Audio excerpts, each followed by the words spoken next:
Hey guys, Brian Weaver, the lead instructor at Homeschool Martial Arts DFW. This video is just a brief instructional video to be utilized by my students as they are training off the mat, so to speak, training at home when we're not in class, just a way for them to continue to work on improving and building upon what they are learning in class as a martial artist and building that discipline of self that is important not only in martial arts, but throughout life. This video is on a basic punch, basic strike that we use at Homeschool Martial Arts and some of the ways that we can improve and increase the power and the strength behind that punch. So we do what is called a cross punch. Now that varies based on your martial art and how you train and your instructor. But here at HMA DFW, we understand a cross punch to be, if I'm in my fighting stance, that cross punch is my rear hand and it's going straight out and coming straight back.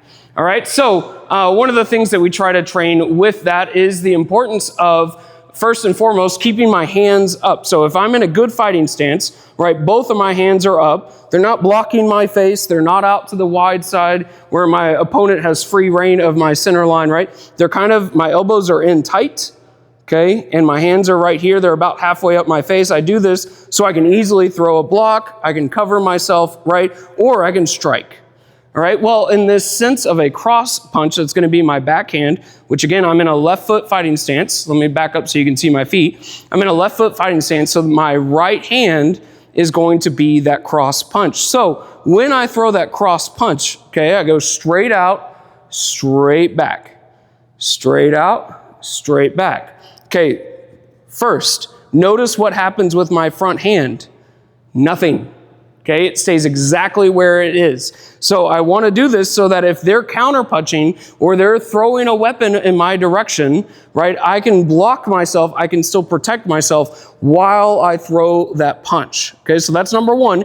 Keep your other hand in place. Elbow tight, arm up, right? I have control of this area of my body and I'm able to protect it as needed. Okay, so that's number one. Number two is when I throw that punch, it goes straight out and straight back. Now we do this for a couple of reasons. Okay, the first is I don't want my punch to come like this. I'm not going across their body like this. I'm going straight in front of them. Okay, I do this for speed, but I also do this for power. All right, so I want this punch, while it's for power primarily, I still want it to be fast, right? I don't want it to be a slow punch where they have an opportunity to react to it. And so I'm gonna go straight out because the quickest path is a straight line from point A to point B, right? So I'm gonna go straight out in front of me. And notice what it also does then.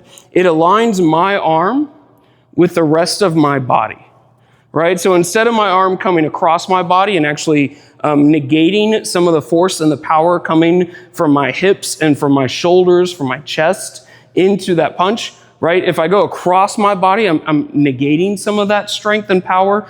Instead, it goes straight through my arm, okay? Not some kind of like mystic Eastern idea of chi and those kind of concepts, but just the reality that if I can land this punch straight out from my body, then I have the strength and power of my body behind my punch.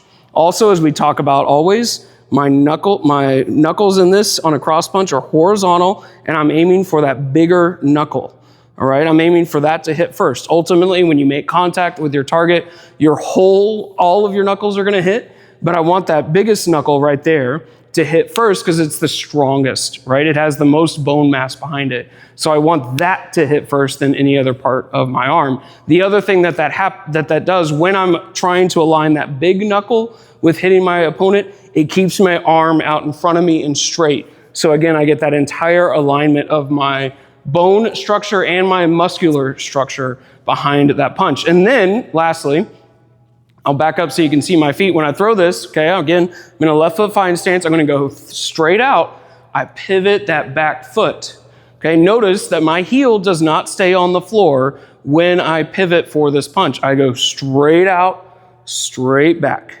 Okay, I pivot on my big toe. And the reason that I'm doing that is I am aligning my hips, my shoulders, and my chest muscles behind this punch. And so I need to pivot to be able to align. If I just do this, I don't get that alignment. And again, I'm crossing my body to make that punch happen. So I want to rotate so that I get all of that strength and power. That torque behind my body comes out through my arm and into my target.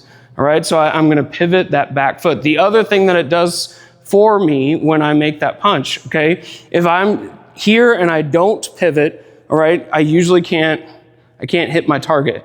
But if I pivot that back foot, all of a sudden I gain 3 inches, 4 inches of travel behind my punch to make contact with my target.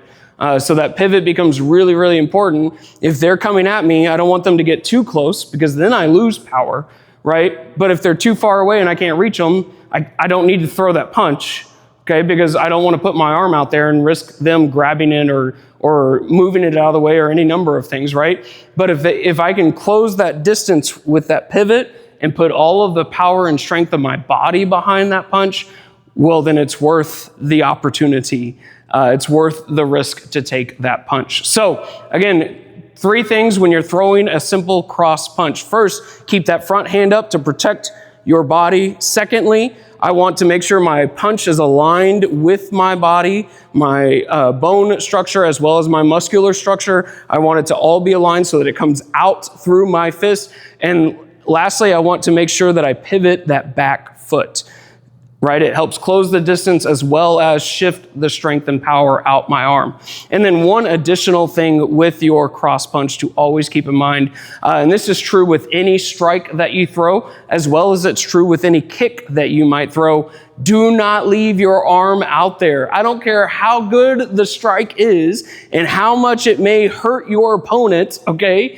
Don't leave it out there. Bring it back as quickly as possible. Because as I've said in another video about the 4 steps to a kick, with a strike, you want to make sure you bring your arm back. So whether I'm throwing a jab punch with my front hand or a cross punch with my backhand or a hook punch with either hand or an uppercut with either hand, right? I don't want to leave my strike out there because even if I hit my target and I land it and it's great and it does the damage that I'm wanting it to do, my arm is still out here, right? Which means they still have an opportunity to grab it, even if it's accidental, right? As they're following, they follow my hand, right? They follow my arm. If they trap my arm, well, now they're in control and I am not, and I have to defend myself again. Okay, so what I want to make sure that I do is I throw that punch and I bring it immediately back. Throw that punch immediately back. Throw that punch immediately back. Don't leave it out there. Bring it back so that you can protect yourself and, if necessary, continue to throw strikes and kicks. And your opponent is no longer in control of you or your body. You remain in control and can defend yourself. I hope this video helps, and we'll see you guys on the mat.